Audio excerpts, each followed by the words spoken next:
I actually really like the new Rose and Brunomars song, 아파트. It's very catchy and reminds me of all the fun Korean drinking games. Now, my favorite drinking game is Titanic, and I'll show you how to do it.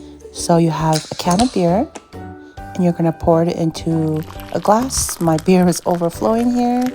You wanna fill it up, but not all the way to the top. Just leave a little bit of space because you're gonna drop in a shot glass, a sojujan, and you wanna carefully place it in there not to get any beer inside.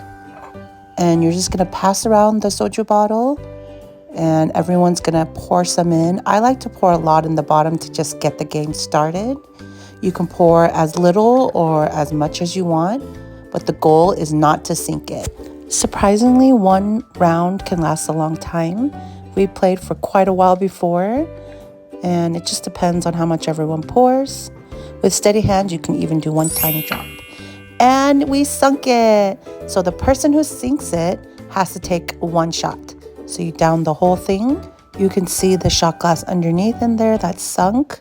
This was one of my favorite drinking games. Everybody in K-Town bars, we all know this. I don't do this anymore because I have 2 kids, but it was fun back in the day. Now, the game that Rose and Brunomars teases in their new song is called 아파트, which means apartment. Many people can play, and it starts off with a short little chant, 아파트, 3 times. No specific order, but you pile your hands on top of each other. There's one person that calls out a number, and then starting from the person whose hand is on the very bottom of the pile, each person says a number in sequence and moves their hand from the bottom to the top of the pile.